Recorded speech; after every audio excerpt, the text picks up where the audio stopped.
27 अप्रैल 2025 पर आज हम फिर एक बार पुनः बात करेंगे जाने माने वरिष्ठ अधिवक्ता हाई कोर्ट के श्री सुरेश चंद्र शुक्ला जी से। वो बताएंगे क्योंकि वो संविधान विशेषज्ञ हैं और आज के बहुत ही खास समाचार हैं, क्योंकि बहुत ही भारत की जनता बेसब्री से इंतजार कर रही है कि शुक्ला जी साफ साफ बताएंगे कि कैसे क्या घटनाओं पर हुआ है। ऐसी आतंकवादी घटना पर हम आज बात करेंगे। सर नमस्कार। नमस्कार। सर, ये पहलगाम में जो भी ताज़ा घटना घटी है और 26 लोगों को यहाँ पर मौत के घाट उतार दिया गया है, बेकसूरों को, तो इस पर क्या पाकिस्तान की मंशा है और क्या है जो जिसकी वजह से इन्होंने ऐसा किया? देखिए हम जो बताएं जाति धर्म का नाम पूछ करके उन्होंने गोली मारी। हाँ, ये बात बिल्कुल सही है कि जिस तरीके के कृत्य उन्होंने किया है, इस कृत्य को अगर हमास द्वारा किए गए इजराइल साथ कृत्य से जोड़ा जाए तो अतिशयोक्ति नहीं होगी। जैसे हमास के आतंकवादियों ने इजराइल की निरीह जनता के साथ, सज्जन जनता के साथ, महिलाओं के साथ दुर्दांतापूर्वक व्यवहार किया था, ये उसी व्यवहार से जोड़ा उसी तरीके का एक कृत्य है, उसमें कोई दो राय नहीं। और भारत को भी वही करना चाहिए जो इजराइल ने हमास के साथ किया था, पहली बात। दूसरी बात हमारी ये कहना है कि जो आतंकवादी पकड़ा जाए, क्योंकि जैसे को तैसा करना जरूरी है। आतंकवादी जो पकड़ा जाए, जो क्रूरता ये आम जनता के साथ करते हैं, सेना को चाहिए, हमारा निवेदन है भारत सरकार से, इनको लोहे के जिंगले में, पिंजड़े में बंद करके और फिर इनको जिंदा जलाया जाए पूरे चौराहे पे। जब क्रूरता दो चार लोगों के साथ इस प्रकार की होगी, हालांकि क्रूरता ही नहीं होना चाहिए ये हमारे भारतवर्ष में स्वीकार नहीं है, लेकिन टिट फॉर टैट, जैसे को तैसा करना जरूरी है। तब इनमें दहशत व्याप्त होगी कि जो 72 हूरों का बेवकूफ़ीपन वाला जो उनको दिखाया जाता है शब्द बाग कि साहब मरने के बाद आपको सब कुछ मिलेगा, तो इससे इनको ये पता चलेगा मरने के बाद जब मिलेगा, जिंदा में हमको बहुत कुछ मिल रहा है जिंदा से मरने रहे के बीच के का सफर है बहुत दुखदाई है हमारा। इससे इन घटनाओं में थोड़ी कमी आई। दूसरा ये है, जैसे जिस धर्म का आदमी पकड़ा जाए, उसका आतंकवादी मारा जाए, जिस धर्म का भी हो, उसके धर्म के विपरीत उनका क्रियाक्रम किया जाए, उनके धर्म के विपरीत जो वो धर्म कहता न हो उस तरीके का कृत्य उनके साथ किया जाए, तो इस कृत्य से उनसे कुछ डर, उनके मन में डर व्याप्त होगा। अब जहां तक बात रही आतंकवादी घटना की, हालांकि देखा जाए तो भाजपा के जमाने में आतंकवाद का जो बहुत कम रूप हुआ है, बहुत कम सुधार हुआ है। 370 आने के बाद भी, उसके आने के बाद और आतंकवाद घटना पे काफी रोक हुई है।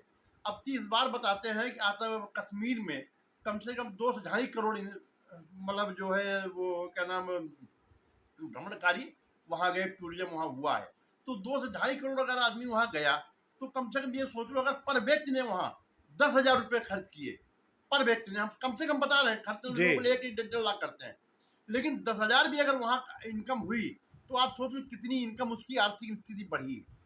ये है आतंकवादी को गुजारा नहीं है, मतलब गंवारा नहीं है कारण अब देखिए एक बात देख लीजिए, लोग कहते हैं मुस्लिम मुस्लिम सब एक होते हैं, कोई एक नहीं होता है। आज वहाँ कश्मीर में कौन रहता है? मुस्लिम भाई तो रहते हैं, और यहाँ कौन? आतंकवादी भी मुस्लिम। अब इनको उनकी इनकम बर्दाश्त नहीं है, इसलिए उन्होंने ये कृत्य किया है। ये वहाँ के मुस्लिमों को सोचना चाहिए, वहाँ मुस्लिम अगर मुस्लिम एकता लेकर चल रहे हैं तो ये भाइयों को हमारा सोचना चाहिए कि आपके रोजी रोटी पे लात मार रहे हैं। लोग कहते हैं पेट पे लात बर्दाश्त कर लेंगे, मुंह पे लात बर्दाश्त करेंगे, पेट पे लात नहीं बर्दाश्त करेंगे। ये आतंकवादी घटना जो हुई है, ये हमारे कश्मीर के मुस्लिम भाइयों के पेट पे लात मारी है आतंकवादियों ने या पाकिस्तान ने, जिसकी जहां से भी प्रायोजित हैं। हमें नहीं कहते अभी हमको भाई जानकारी हम क्यों कहते हैं, लेकिन किसी जिससे भी प्रायोजित है ये आतंकवादी, उन्होंने इनके पेट पे लात मारी है, उसको इनको बर्दाश्त नहीं करना चाहिए। अब आज से क्या हुआ, वहां सब सन्नाटा फैल गया। जहां करोड़ों की इनकम पर डे हो रही थी, वहां बिल्कुल जीरो पे आप आ गए। क्या खाएंगे, क्या रहेंगे? इसलिए इस आतंकवाद का सबसे ज्यादा विरोध कश्मीर में लोगों को करना चाहिए। उनके व्यापार पे ही चोट आई है और किसी की चोट नहीं आई, पहली बात। दूसरी बात, आतंकवादी जो भी हैं, आतंकवाद जो करते हैं, इसको एकदम नहीं रोका जा सकता है। ये कोई भी सरकार, दुनिया कोई सरकार आ जाए, कोई कुछ आ जाए, एकदम अपराध को नहीं खत्म किया जाता। अपराध होता ही रहेगा, क्योंकि अपराध, कई अपराध एकाएक होते, कई अपराध क्या नाम योजनाबद्ध तरीके से होते हैं। ये अपराध योजनाबद्ध तरीके से किया गया, कराया गया कि इस तरीके से कर दो जो वहां कश्मीर में शांति समाप्त हो जाए और भारत पाकिस्तान मतलब कि भारत के रिश्ते पड़ोसियों से खराब हो जाए, वही हुआ। अब इसका देखिए, इसका प्रभाव ये, अगर पाकिस्तान प्रायोजित है, पाकिस्तान को सोचना चाहिए। आपने कर दिया, चलिए खैर 26 जाने भाई, 26 ने 28 जाने गई, उनके प्रति ईश्वर से मैं प्रार्थना करता हूँ उनके दिवंगत आत्मा को अपने श्री चरणों में स्थान दे और उनके परिवार को दुख सहने की क्षमता दे। और हमारी सरकार को भी ये चाहिए कि उनकी ज्यादा से ज्यादा मदद करे, ये होना चाहिए। अभी भारत सरकार ने सर सिंधु जल समझौता उसको निलंबित रख दिया, कर दिया, और इसमें वहाँ के बिलावल भुट्टो ने मतलब कहा है कि खून की नदियाँ बहेंगी और हमारा अगर पानी रोका तो ये क्या है? एक कहावत कही गई, बातर भूत तुरंग मतवाले जे नहीं बोलत बचन समारे। वहां के मंत्री ही, वहां की जनता, मंत्री जनता ही बेवकूफ, मंत्री भी वहां ज्यादा, सबसे ज्यादा बेवकूफ है। अरे खून नदियां तुम बहाओ, अपने यहाँ खून नदियां बहा लो आराम से, हमारे खून नदियां कैसे बहा पाओगे? हैं? यहाँ के भाई, आपके यहाँ आबादी 22 करोड़, हमारे यहाँ की आबादी 140 करोड़। अगर 140 करोड़ वहां सीधे से थूकने तक लगेंगे तो इतना थूक देंगे, उधर थूकों बह जाएंगे। बेवकूफी वाली बात करते हैं। हमारा जल हम रोक रहे हैं, हम नहीं देंगे आपको पानी, क्यों दे पानी? जब आपके तथ्य, यही तो मैं कह रहा हूँ कि पाकिस्तान की बात सोचना चाहिए कि उसको आर्थिक कितना नुकसान होगा। थोड़ी सी इंडिया ने रोकी है, पाकिस्तान में अथाह महंगाई है, बांग्लादेश अथाह महंगाई के ऊपर जा रहा है, और हम कहते कोई भी जाए। ये बात सत्य है कि अपराध, लड़ाई झगड़ा, विवाद किसी भी आदमी को सुख नहीं दे सकता है। आपने जैसे हमको दुख दे दिया, ये आपकी मंशा है, आपने हमको दुख दे दिया, लेकिन जितना दुख आपने हमको दिया उतने दुख से आप भी पीड़ित हैं, क्योंकि आपके दिमाग में बात घुसी हुई है कि हमने इनको दुख दिया। किसी भी देश की पॉलिटिक्स, किसी भी देश का जो विकास आतंकवाद से नहीं हुआ, आज तक नहीं हुआ। अब देखिए हमास ने किया, बवाल किया वहाँ क्या नाम, सीरिया में आतंकवादी ने जन्म लिया, उसका परिणाम क्या है? लेबनान में है? उसमें क्या नाम, जॉर्डन में है, उसका परिणाम क्या है? अरबों रुपए की मिसाइलें बारूद गिर रहे हैं, लाखों लोग मर रहे हैं रोज। वहां आप हमास में देखिए, हमास को आतंकवादी ने क्या दिया? भूखमरी, बीमारी, दुखद लोगों की जिंदगी। वहां इतनी रोटी के लिए, इतने आटे के लिए लोग वहां मार कर रहे हैं, ये वहां के आतंकवादियों ने दिया है। और इस पर अगर सारे मुसलमान भाई हमारे खुश रहे, हम अगर उनको यही जिंदगी लगती है, यही जिंदगी जिया जाके। देखिए सुख शांति आप सब कुछ सबको दे सकते हैं और उसमें आपको भी सब कुछ मिलेगा, लेकिन दुख अगर आप एक पल किसी को देते हैं तो 4 पल दुख के लिए आप तैयार रहिए। यह प्रकृति का नियम है, यह किसी सरकार या किसी उसका नियम नहीं है। और प्रकृति का नियम सबको पालन करना पड़ता है, चाहे जो आप हो, चाहे जितनी आप मिसाइल लिए घूमे, चाहे जितने आप हथगोले गोला बारूद लिए घूमे, चाहे बुलेट जैकेट पहने घूमे, लेकिन दुख अगर आपके शरीर में लिखा है, ऊपर वाले प्रकृति ने लिख रखा है हिसाब में, तो आपको मिलेगा। इस दुख से अगर आपको बचना है तो आपको शांति से जीवन जीना पड़ेगा और दूसरे को भी शांति प्रदान करनी पड़ेगी। ये पाकिस्तान के जो सेनाध्यक्ष हैं अनिल जो मुनीर जी, उन्होंने मतलब जो है कि गलत बयानबाजी के चलते मतलब जो है कि, और भारत में जिस तरीके से जनाक्रोश व्याप्त है, जगह जगह कैंडल मार्च और ये पुतले फूके जा रहे हैं सेनाध्यक्ष के और पाकिस्तान मुर्दाबाद के नारे लग रहे हैं, इस तरीके से अगर पूरे देश में विरोध प्रदर्शन है तो भारत सरकार को आखिर क्या करना चाहिए? देखिए भारत सरकार अपने हिसाब से काम करेगी, वो अपनी मतलब भविष्य सोचेगी, आगे अच्छा बुरा उसका प्रभाव क्या है, सब सोच के ऊपर कार्रवाई करेंगे। और वो कर रहे होंगे, योजना बना रहे होंगे, बन रही होगी, उसके बारे में हमको कोई डिस्कस करने की जरूरत नहीं, क्योंकि जब परिवार का कोई झगड़ा होता है, परिवार का मुखिया वो 20 चीजें दिमाग में लगा के उसके बाद उसका बदला लेता है, या छोड़ देता है या माफ कर, जो करता वो उसके हिसाब से करता, उसकी हैसियत देखता, अपनी हैसियत देखता, उससे फायदे देखता, नुकसान देखता, तब उस पर वो आगे कार्रवाई करता। तो ये भारत सरकार अपने हिसाब से कर रही होगी।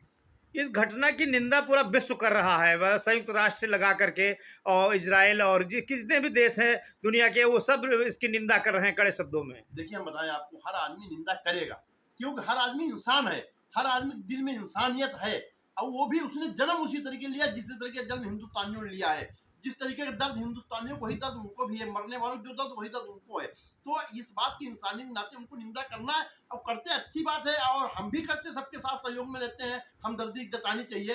एक जो देखिए हम बताएं आपको, जो हमदर्द व्यक्ति होता है उसका इतना बड़ा क्रूर कोई नहीं हो सकता है। जो रहमदिल इंसान होता है, जब वो अपनी क्रूरता पे आता है पूरा विनाश कर देता है। क्रूर व्यक्ति में ताकत नहीं होती है, क्रूर व्यक्ति खाली दिखाने के लिए कर पाता है, नहीं कर नहीं सकता। वो अगर रहम वाला व्यक्ति सामने आ जाए तो क्रूरता व्यक्ति बिल्कुल जमीन पे गिर जाएगा। इसलिए हर रहमदिल इंसान को ये घटना निंदनीय लगी, और हर रहमदिल इंसान इसके लिए दुखी है हर भारतवासी, हर पूरे विश्व का आदमी इसके लिए दुखी है, और हम उसके लिए उनको आभार व्यक्त करते हैं कि भाई हमारे प्रति उनकी हमदर्दी है, हमारे देश के प्रति हमदर्दी है, हमारे नागरिकों के प्रति हमदर्दी है, इसलिए हम उनका सबका आभार व्यक्त करते हैं। लेकिन दुखद यही है कि जिन लोगों ने इस क्रूरता को किया है वो इससे 10 गुना क्रूरता के लिए तैयार रहें, और इससे 10 गुना क्रूरता भोगेंगे, वो आज नहीं कल शीघ्र ही वो भोगेंगे। भारत सरकार ने कूटनीति के तहत सिंधु संधि जल समझौता भी निलंबित किया और सभी राजनयिकों को भी निकाल दिया गया है। और वो कुछ कल भी राजनयिक जब भारत के दफ्तर में आए तो उनको भगा दिया गया वहां से। और क्या इनकी बेइज्जती पूरे विश्व में नहीं हो रही है इस तरीके से? देखिए, ये तो बेइज्जती सहने के वो हो गए हैं, क्या नाम, आदि। हाँ, आदि हो गए हैं, बेइज्जती सहते रहते हैं, बेइज्जती सहने में उनको कोई तकलीफ नहीं है। और भारत ने सबसे अच्छा ये किया है, सबसे पहले जो सिंधु जल समझौता रद्द किया है और पानी उसको रोक दिया, सबसे अच्छा काम ये किया है। दूसरा काम ये किया, सबसे पहले इनको लात मार भगाया है, बहुत अच्छा किया, यही इनके साथ होना चाहिए। भाई जब तुम वहां से बेवकूफ़ी हरकतें करते रहोगे, जानबूझ करोगे, जानबूझ प्रताड़ना करोगे, हमारे घर में अशांति फैलाओगे, हमारे कश्मीरी भाई रोटी दाल चल रही, उनकी बढ़िया व्यवस्था बन रही, इतने सालों बाद बनना शुरू हुई, 70 साल 80 साल बाद, उसमें आप टांग अड़ा दी हो, तो इनको लात मार भगा ही देना चाहिए, बिल्कुल भगा देना, संबंध नहीं रखना चाहिए। जब तुम नीच हो तो नीच का नीचता ही करनी चाहिए, नीच के साथ कभी भी अच्छे संबंध नहीं रखने चाहिए, नीच आदमी नीचता किए बिना नहीं मानेगा। तो ये बहुत अच्छा भारत ने किया, इसके लिए हम भारत सरकार को बहुत बहुत धन्यवाद देते हैं, और इनको सबको लात मार भगा देना चाहिए यहाँ से। आप देख रहे थे आज सुरेश चंद्र शुक्ला जो सीनियर एडवोकेट हैं high court Lucknow bench Lucknow के, वो बता रहे थे, विश्लेषक भी हैं, और उन्होंने हर एक चीज़ को स्पष्ट कहा कि अगर किसी को आप दुख देंगे तो अगला दुख सहने के लिए आप भी तैयार रहिए। तो अगर पाकिस्तान ने ये किया है तो पाकिस्तान भी, या जिसने भी किया है, प्रायोजित किया है, वो इसके लिए तैयार रहे। और आप देखिए राष्ट्रीय नोबेल टाइम्स पर किस तरीके से उन्होंने बेबाकी तरीके से बिल्कुल जवाब दिए हैं। सर बहुत बहुत धन्यवाद आपका, सर बहुत बहुत नमस्कार। आभार भैया।